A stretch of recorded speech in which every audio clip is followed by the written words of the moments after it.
Okay. Welcome to another episode of 30 Minutes with dailystraits.com. This is your host, June Ramli. Today we have a very special guest with us, Canadian authors Shen and Bryce Leung of the book Quick Like a Millionaire, which I have here with me right now. I hope you can see it. Published in 2019, in my opinion, Kristy and Bryce's maiden book has taught many people, including myself, on how you can ditch the rat race and retire early, all by investing your earnings in what is known as ETFs or exchange traded funds. Kristy and Bryce both made headlines for doing just that, quitting their engineering jobs at 31 only to travel the world as millionaires and also to reject home ownership. They are big advocates of the financial independence, retire early, FIRE movement. I can go on and on about this couple, but I guess to explain things better, let's invite both of them to the show. Hi, Kristy and Bryce. Thank you for joining us today. Hello. Hi. Having us. Thank you so much. So, all right, let's dive right into the question. So, I'll start with Kristy first. So, how has your both of your retirement journey been so far since the pandemic? Yeah, it's quite interesting because we were basically nomadic for 6 years before the pandemic hit. And when things started shutting down, we were actually in Bali, Indonesia, about to fly to Australia.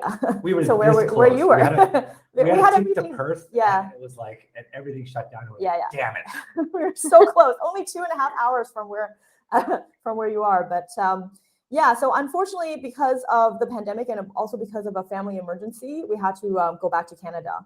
And then everything just shut off. Like we had all these speaking engagements, like a Google Talk, like a conference, like our schedule was completely full. And then all of a sudden, at like the snap of a finger, our schedule went completely blank. And then we were just like dealing with family emergency one after another.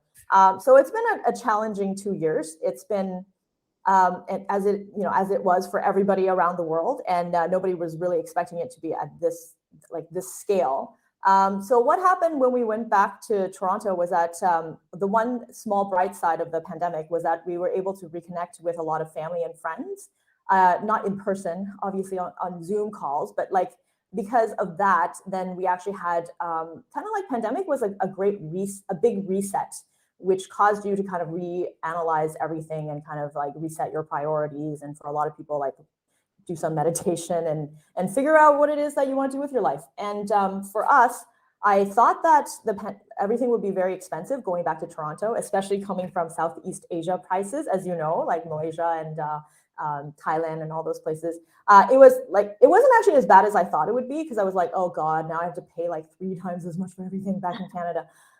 So because of the pandemic, the Airbnb prices and rental prices in Toronto actually plummeted. So we were actually like able to find like once in a lifetime deals for rent that was like half the price of what it was before. So when we first got back, we were staying in like this really nice 2-bedroom condo, which was normally like $300 Canadian a night, and it was like $59. And it was like unbelievable. Yeah, so financially, it didn't really impact us that much. Like obviously with the stock market volatility, like our net worth went up and down a lot in March of 2020. But then it came back up, and it didn't really affect us because all the dividends that we had and the interest, we didn't really think about it financially very much at all.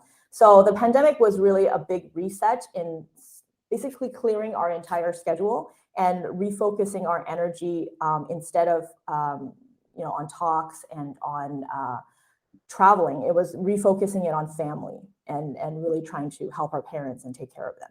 And now borders are opened up again, so now we're back on the road. We're speaking to you from Croatia right now, actually, and we'll be heading to Slovenia soon.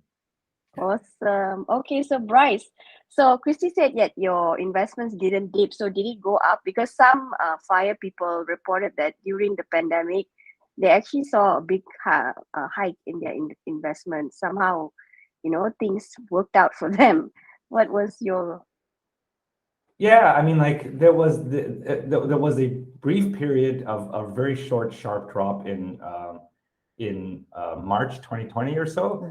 But what we actually did, so unlike some other FIRE bloggers who kind of look at the overall value of the portfolio and then they use that to figure out how much they want to spend, We're a little bit more conservative in that we base our spending off of the dividends. So what we call the yield shield of the portfolio, or how much the money it throws off as a combination of dividends and interest. And what actually ended up happening is that because the stock market is dominated mostly by big corporations, big international corporations that their operations weren't actually affected that badly by the pandemic. The pandemic really, really, really hurt restaurants and places like small mom and pop shops, like airlines, and like that travel, kind of, and that kind of stuff. But in terms of the biggest companies out in the for example, the S&P 500, a lot of banks, a lot of financial stocks, a lot of tech companies, none of those actually were affected all that badly. And as a result, the dividends didn't actually get cut. And as a result, even though there was a lot of stock market volatility during that time, the actual income that our portfolio was producing didn't actually change all that much. Well, meanwhile, as Kristy alluded to earlier, our cost of living plummeted, right? Our normal spending level is about $40,000 Canadian a year. And during that first year of the pandemic, because everything was bloody shut down, so we couldn't spend it on anything. Forced austerity. It was forced austerity. Yeah. We couldn't go anywhere. We couldn't travel. We were just sitting inside and watching Netflix all day. Our actual spending went down to about 34,000. So our spending deflated more than our dividends didn't get cut, and yet our spending deflated. So we actually ended up booking a surplus that year. And then, of course, in 2021, when everyone started getting vaccinated, the economy opened back up again. Stock market started rising. Inflation started to pick back up again, but still not back to our 40,000 level. Like, I think we went from like 2020, we spent 34,000. 2021, we spent maybe 36, 37. What do you think? Yeah, around there. Mm-hmm. Right. So yeah. So I mean, so from a financial perspective, the FIRE people, it worked out brilliantly for them, because the whole point of financial independence is you don't depend on your job to make money, right? Mm-hmm. And traditionally, food services is one of the it's supposed to be one of the most recession-proof sectors that there are, because everyone needs to eat, right? That's what people think. But they were the ones that got hit the hardest this time. So it just kind of showed them, if you depend on your job, you don't know what factors out there in the world are going to come and possibly get and possibly take your job away. But if you don't depend on your job and you can live off your portfolio, there's really not a whole lot that can really derail you. And that's what happened. And that's what actually ended up happening during the pandemic. Awesome. Okay, so Christine, so the both of you, I was just wondering, so now with the pandemic, right? So remote work is becoming very popular. So I was just wondering, the both of you, would you ever consider that kind of job, go back to working and but take remote position so that you can still move around, you know? Yeah, it's actually very interesting that you mentioned that, because when we first started traveling, people thought digital nomads were weirdos, right? They were like, digital nomads, like obviously these are like fringes of society, like who can actually do that? Nobody has a job that can do that. And like, you know, like that kind of lifestyle, just it's too weird. I don't want to be any part of that. But as a result of the pandemic, and now with the great resignation, what's happened was that people got a taste of what it's like to actually be location independent and to actually work remotely. And many of them actually really enjoy that lifestyle. So now more and more people are trying to make their work more flexible and more remote. So I think going forward, digital nomadicism is actually becoming more and more mainstream. And even if people don't move to Southeast Asia and travel around the world, they can at least move away from the more expensive big cities and then move into inexpensive smaller cities in their within their own country, and then basically bank the gap between like how much they earn in a big city versus how little they spend in a smaller town.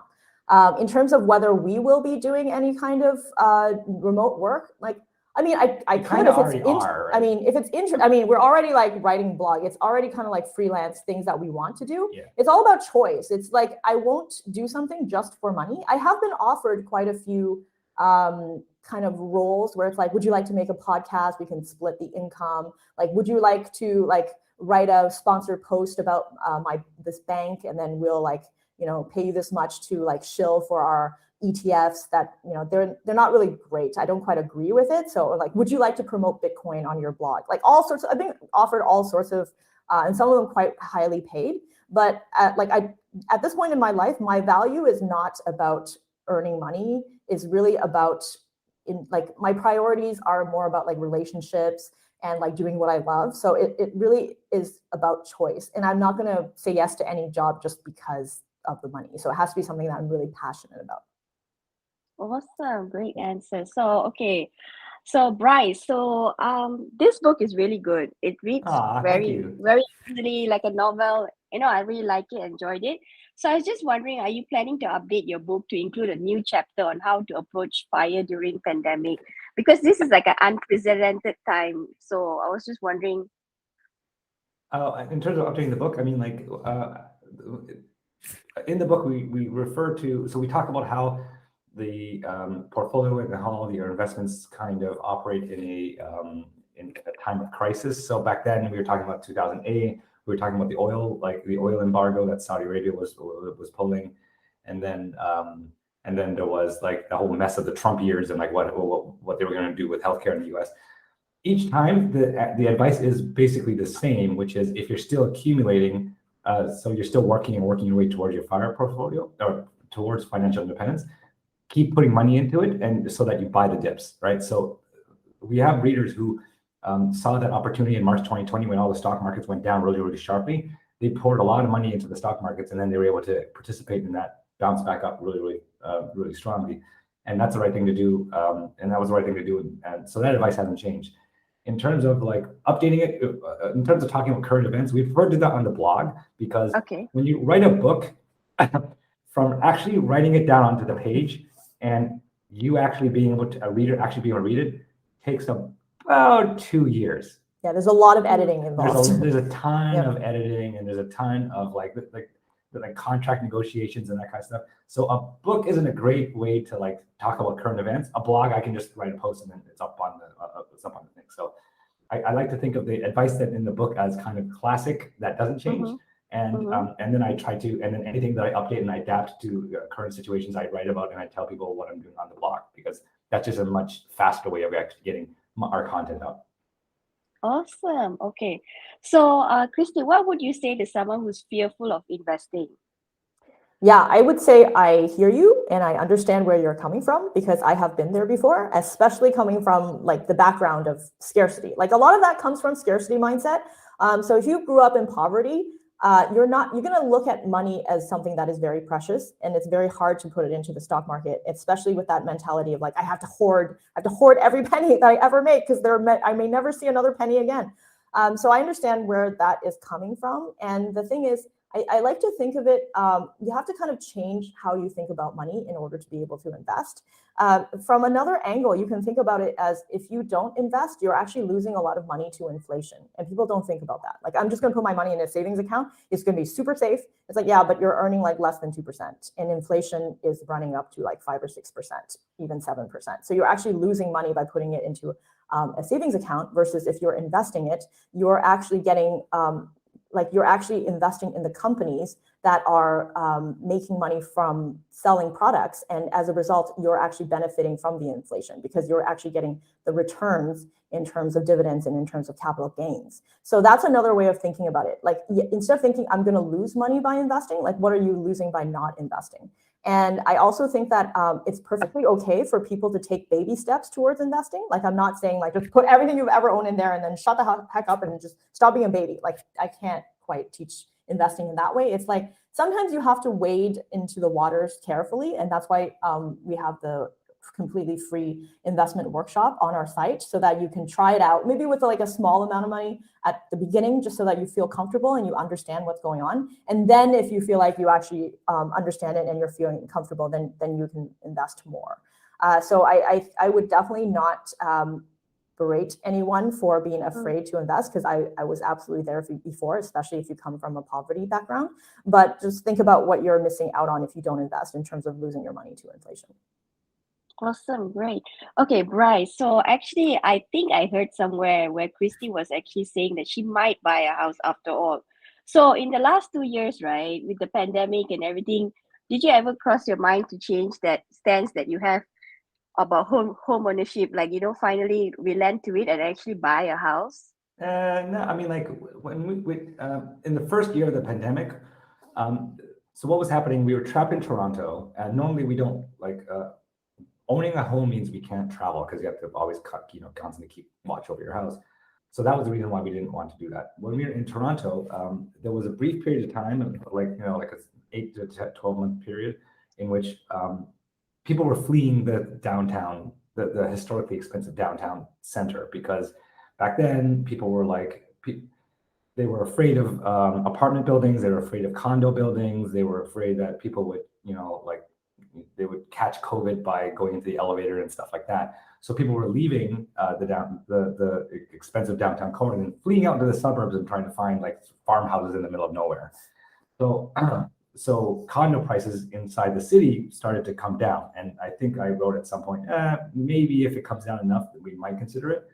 But then I realized that when the pandemic is going to be over, we are not going to want to stay in one. We're not just going to want to stay in one place, right? I mean, like, we had been traveling before the pandemic for 6 years before that. And the time that we spent in Toronto trapped because of all the lockdowns was the longest period of time that we had ever spent in one city since then.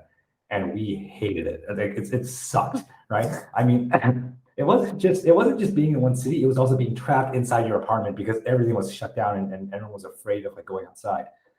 And we both knew at that point that staying in one place was just not meant for us. And the moment that we could do it safely, we would start traveling again. And we also realized that buying a home, and even if we were to do something like, rent it out while we're gone, sublet it, Airbnb, it probably still didn't make that much sense, because we would end up spending less than half of the year in that city. So the place would be like empty or Airbnb out for like more than half the year. So it's like, if you're not going to spend most of your time in one city, it really doesn't make sense to buy anything in that city. Okay, great. Awesome. Kristy, when I was reading your book, I always wondered if your own parents, yours and Bryce, actually own their own homes in Canada. And if they do, I was wondering if one of you stood to inherit the property, which make you homeowners, in a roundabout manner. Yeah. So don't tell my parents, but if I ever inherit their house, I'm selling that crap. Like, it will make your head spin how fast they sell it. Yeah. But anyway, my parents actually do, like, both our parents definitely own houses. Part of the reason is because the previous generation, like the boomer generation, to them is a different circumstance when they bought houses, right? Like, when you bought a house back then, maybe it was 3 to 5 times your annual salary. Houses were actually very affordable. It was a very different economic situation back then. So for them, it was a good decision. Another thing that was interesting, especially for my parents, is because they're immigrants. So to them, anything that you cannot touch, like if it's not tangible, if it's not like gold bars or like a house or something, they think it's not safe. They think it's not worth investing in. What they don't realize is that investing in like China is not the same as investing in the S&P 500. Very different story. But anyway, but that is their choice, and that is what they prefer, which is fine. What's interesting is that my mom actually doesn't like the suburb that she lives in Canada. She finds it really cold in the wintertime and she just hates it. It's really bad for her arthritis. So I'm actually trying to convince her to sell the house and move to Vancouver instead. So that is like a plan in progress, and we'll see how that goes. Awesome. Okay. Right. So traveling is now an expensive affair, especially with cancellation of flights, and rebooking are a norm these days owing to the pandemic. So some people actually lose their money altogether, or if they want to book a new flight, it's about thousands and thousands of dollars. So, but in your book, right, you mentioned a lot about geographical arbitrage. So how does it work? Can that still work in today's day and age, or what? Yeah, you're right. Like, probably like a year ago, it was travel on extreme hard mode, because and we really tried to get to go out there, but what ended up happening was exactly what you just said. We would start booking things, and then all of a sudden the country was shut down, and because case counts would like spike and like all this kind of stuff. There was always this like issue with like PCR tests and antigen tests that you had to do before the flight and like all this kind of stuff. It was really, really, really difficult. And as a result, we do know some people that traveled during that time, but there was an element of gambling involved. Like, could they get onto the flight? Would they actually be allowed to land? Like, would they be stuck in quarantine for 2 weeks? Fortunately, as of maybe like 2 months ago or so, countries have really started to open back up again. and to the point where like we're in. So we started traveling in February of this year, and when we landed in Portugal, it was already like it was still in hard mode, because when we landed there, they were like, "Oh, your antigen test that you did before you left, it's the wrong kind, so we had to redo it," and then we had to like go through this whole thing. But like every month after that, the countries have gradually kind of like started dropping restrictions. Before it was like you had to have a PCR test 72 hours before you left, and then it became like now you can make do with antigen tests, and now it's like you don't have to have a quarantine period, and then now there's some countries, like the next one we're going to, actually doesn't even care about vaccination certificates anymore. They're like, like whatever. So it does seem like travel has gone back to the way it was before. I expect it to be a little bit more expensive because fuel prices are elevated right now because of the situation happening in Ukraine. But for the most part, travel has gone back to where it was before, and not as expensive as I thought it would be. I think one of the things we're doing to mitigate the rise in fuel prices for flights is using points. Because with points, it did not make that much of a difference. Like even now, trying to book points to go home back to Toronto in the summertime. So I think one of the things we talk about in the book, in addition to geographic arbitrage, is how to do points hacking, like travel hacking, basically figuring out signing up for credit cards and using points to travel instead of actually using dollars. That might help you going forward. Yeah, that's something that we did when we were trapped in Toronto, because we had nothing else to do, so I just signed up for every damn credit card that I could, and then I had like a stack this big. Yeah. And so we accumulated a lot of points, and then now they're coming out. Yeah, and another tip for trying to keep the cost down. So if Airbnbs get more expensive, another tool that we just recently discovered is home exchange. So we're actually staying in a home exchange right now in Croatia. So what happens is like your rental or your home where your country is, you find someone who wants to like travel there, and then you travel to their house, and you basically house swap or like home swap. And sometimes it doesn't have to be a direct home swap. Like for example, the person we're swapping with, like they want to go to Paris, they don't want to go to Toronto. So they switch with somebody else who wants to go to Toronto. So it's like a three-way kind of swap of homes. So that's actually an interesting brand new kind of community that we discovered.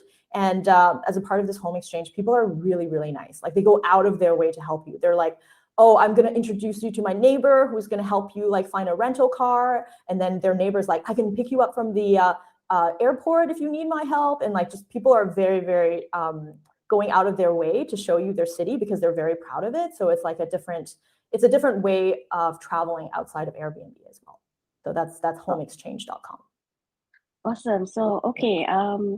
So what happens, Kristy, when your finances, God forbid, if you and Bryce decide to go on your separate ways, or if you decide to have children? Like, I don't actually think it changes anything, because right now our portfolio has grown because we've been retired for pretty much 7 years now. And our portfolio has grown to the point that even if, knock on wood, like we need to go our separate ways, it's enough for each of us to live on individually.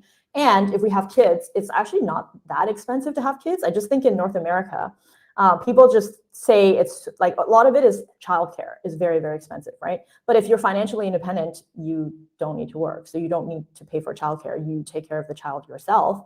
As a result of our travels, we met a lot of other communities, like the world schooling community, which is actually another interesting thing, because initially people were like, world schooling, like that's nuts. Why would you do that? That's too French, too weird for me. I don't get it. Just like the digital nomad people. But then as a result of the pandemic, people actually had to homeschool their kids anyway, because they had no choice because schools were closed.